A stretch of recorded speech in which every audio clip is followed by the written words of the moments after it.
I had been planning this solo camping trip for months. The idea of spending a weekend away from the chaos of city life, surrounded by nature, had always been a dream of mine. The destination was a famous camping site located in the United States, known for its beautiful scenery and serene environment. It was perfect for what I had in mind: some peace, quiet, and a chance to reconnect with myself. I left early on a Friday morning, my car packed with all the essentials: a tent, sleeping bag, food supplies, and a few books. The drive was long but scenic. The further I got from the city, the more relaxed I felt. By the time I reached the camping site, it was late afternoon. The sun was starting to set, casting a warm, golden light over everything. I found a nice spot near a small stream, set up my tent, and started a campfire. As I sat there, roasting marshmallows and listening to the sounds of nature, I couldn't help but feel content. This was exactly what I needed. Day 1. The first night was uneventful. I woke up early the next morning, feeling refreshed and ready to explore the area. I spent the day hiking, taking pictures, and just enjoying the tranquility. I didn't see many other campers, which was fine by me. I wanted this experience to be as solitary as possible. Around midday, I stumbled upon an old, abandoned cabin. It looked like it had been there for decades, maybe even longer. The wood was weathered, and the roof had partially caved in. Curiosity got the better of me, and I decided to take a closer look. Inside, it was dark and musty, with old furniture covered in dust and cobwebs. It was clear no one had been there for a long time. I didn't stay long, but the cabin stuck in my mind.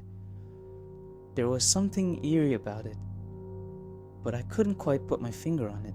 Day 2. That night, as I sat by the fire, I couldn't shake the feeling of being watched. It was an unsettling sensation, but I chalked it up to my imagination running wild. I was in the middle of nowhere, after all. There was no one around for miles. I went to bed early, but sleep didn't come easily. I kept hearing strange noises outside my tent: rustling leaves, twigs snapping, and what sounded like footsteps.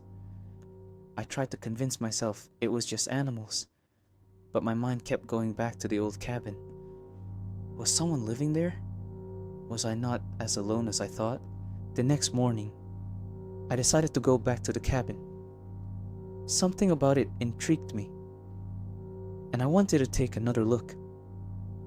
As I approached, I noticed something I hadn't seen before: fresh footprints in the dirt.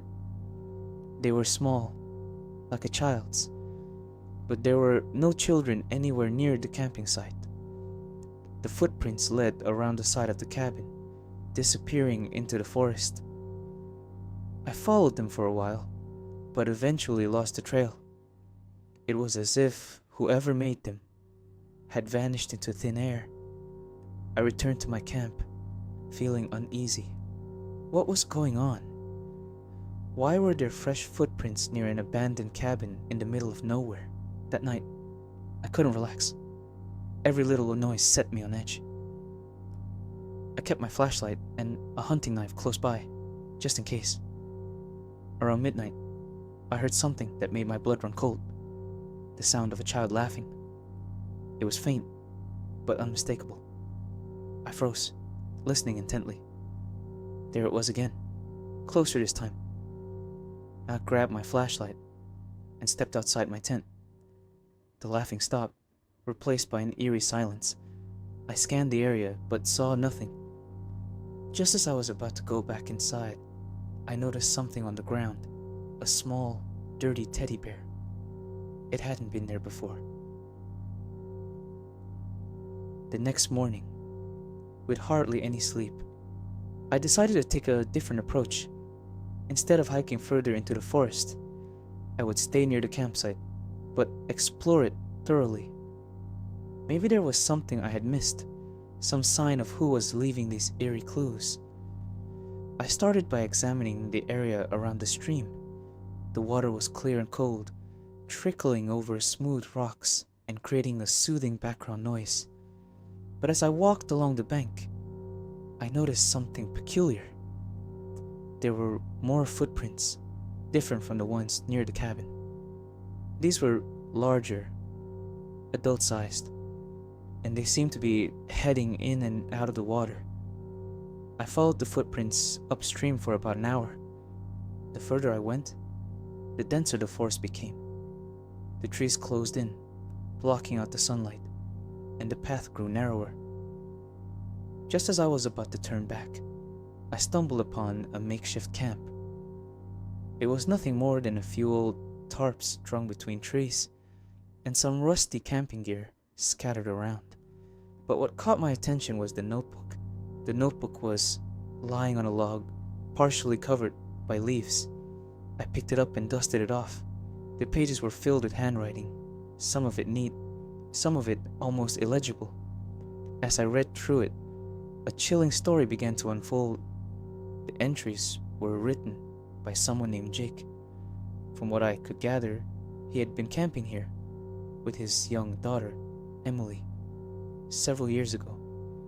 They had set up camp near the stream, just like I had. But one night, Emily had gone missing. Jake wrote about searching for her frantically, about finding her footprints leading to the old cabin, but despite his desperate efforts, he never found her. The last entry was particularly disturbing. Jake wrote about hearing Emily's laughter at night, about seeing her footprints around his tent, just like I had. He was convinced she was still out there, trying to find her way back to him. The entry ended abruptly, with a scrawl that was barely readable. "She's here. I can hear her." I sat there, the notebook in my hands, feeling a mix of horror and sadness. Jake's story was heartbreaking, but it also confirmed my worst fears. Something was not right about this place. The laughter, the footprints, the teddy bear, they were all connected to Emily. But why was this happening now? Years after she disappeared, I decided to pack up and leave. Whatever was going on, I didn't want to be a part of it. As I hurried back to my campsite, I couldn't shake the feeling that I was being watched. Every rustle of leaves, every snap of a twig made me jump. I kept looking over my shoulder, expecting to see someone or something following me. By the time I reached my campsite, it was late afternoon. I quickly packed up my gear, constantly glancing around. As I loaded the last of my things into the car, I heard it again, the faint sound of a child's laughter coming from the direction of the stream. I didn't wait to find out what it was. I jumped into my car and sped down the dirt road, my heart pounding. As I drove away, I couldn't shake the feeling that I was leaving something or someone behind. The drive back to the city was a blur. I kept replaying everything in my mind. The footprints, the laughter, the notebook. When I finally got home, I felt a strange mix of relief and guilt. I was safe. But what about Emily? And what had happened to Jake? I did some research, trying to find any information about a missing girl named Emily and her father Jake. I found nothing. It was as if they had never existed. No reports, no news articles, nothing. It was like their story had been erased from history. To this day, I don't know what happened at that camping site. Who left those footprints? Where did the teddy bear come from? And most importantly, who or what was laughing in the middle of the night? I may never have answers to these questions, but one thing is for sure. I'll never go camping alone again. This experience has stayed with me, a constant reminder that some things are better left unexplored. Even now, I sometimes wake up in the middle of the night, convinced I can hear that faint, haunting laughter.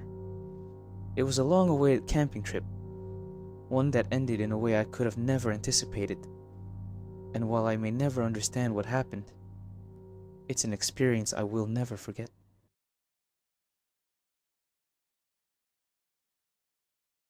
It was just after 10 p.m.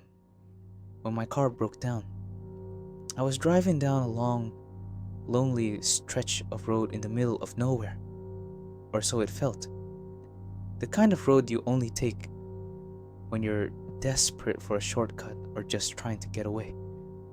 I had been driving for hours, and there wasn't much else around, just miles of open field and trees on either side. I was on my way back from visiting an old friend and was looking forward to getting home, but I was also tired.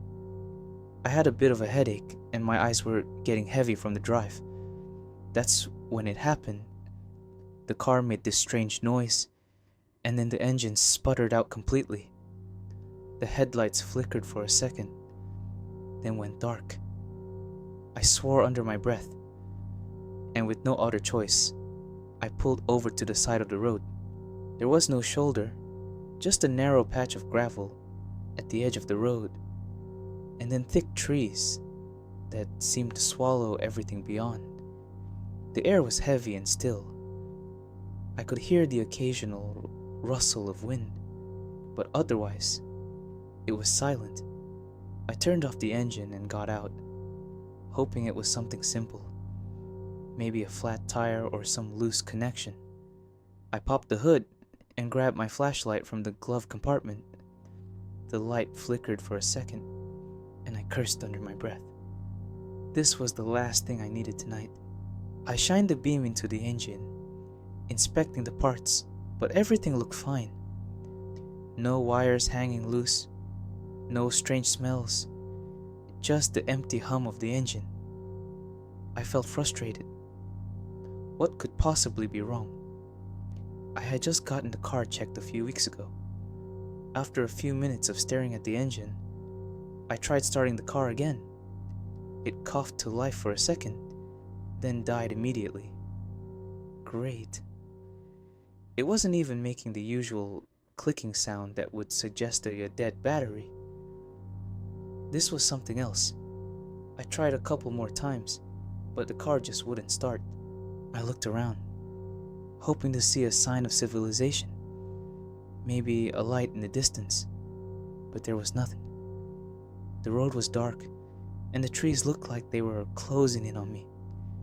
It was like the world had stopped. I was alone. No other cars had passed in the last half hour. I thought about walking, but that seemed like a bad idea. I didn't know how far the nearest town was, and even if I did, I wasn't exactly prepared to walk through the woods at night. I went back to my car and sat inside, wondering what to do next. My phone was useless, no service out here. All I could do was wait, I guess. I kept the doors locked and sat with the engine off, listening to the silence. I figured I'd try again in a few minutes, but I couldn't help but feel a little uneasy. It was too quiet out here, and I was starting to feel antsy. I kept looking out the window, half expecting to see someone walking up the road, but there was nothing. The occasional rustle of the leaves in the wind was the only sound. I had no idea how long I'd been sitting there, but it felt like forever. My eyes kept darting back to the trees. The shadows seemed to stretch further, and I couldn't shake the feeling that someone or something was out there. I tried to shake it off. It was probably just my nerves. I was alone, and the night had a way of making everything feel a little more intense. But after a while, I began to hear something faint just beyond the trees. It sounded like footsteps, like someone walking just on the edge of my vision. At first I thought it was my imagination, But then I heard it again, a faint crunch of gravel, soft but distinct. My heart skipped a beat. I quickly turned off the flashlight and sat still, waiting. I looked out into the trees, trying to see if anything was there, but the darkness made it impossible to tell. The footsteps stopped, then started again, this time closer. I felt my pulse quicken, my chest tightening. I should have gotten out and looked, but I didn't. Instead, I stayed frozen in my seat, staring into the night. The silence returned, but now it was different. I could feel it in the air, like something was watching me. I debated calling someone, but there was no service, and I didn't want to waste my battery for nothing. Another few minutes passed, and still nothing. I tried the engine once more, and this time, it sputtered to life. But it sounded rough, nothing like normal. I didn't care. I threw the car into gear and hit the gas. The car lurched forward, and I quickly sped down the road, not looking back. I didn't think much about it until the next day. When I checked my car, everything seemed normal. No signs of damage, no unusual tire tracks, nothing. But the thing that stuck with me was the footprints. They weren't mine. They were fresh, and they had been right beside my car, in the gravel. I never figured out who or what had been out there. I just kept driving and tried to forget the feeling that something was watching me from the woods.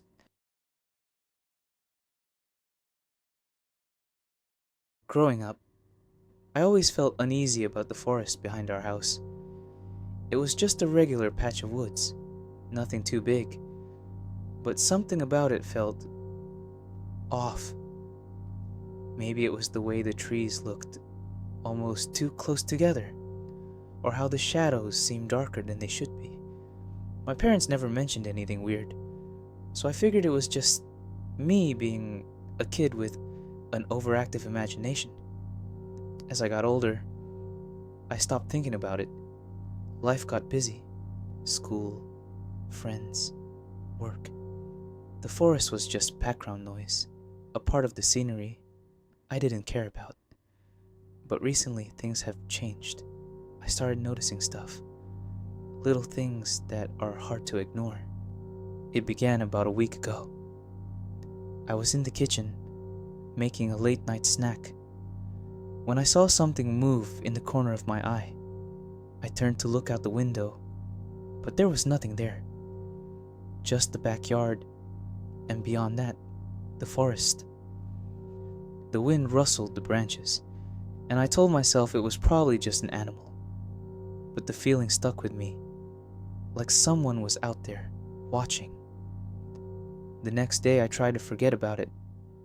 I went about my routine, but every time I glanced towards the forest, I felt the same unease creeping back. That night, I couldn't sleep. I kept hearing faint sounds outside, too quiet to be anything major, but enough to keep me awake. I finally got up and looked out the window. The forest was pitch black, and everything seemed still, too still.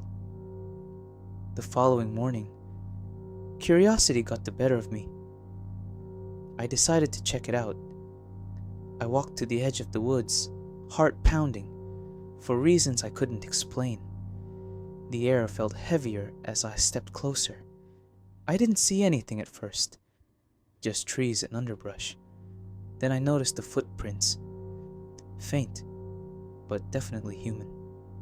They led into the forest, but there wasn't a clear path, just steps, scattered like someone had been pacing. I followed them a little way in. Each step felt like a mistake. About 50 yards in, the footprints just stopped. No sign of anyone. No noise, except for the wind in the branches. I stood there, listening, trying to hear something, anything. But it was just silence.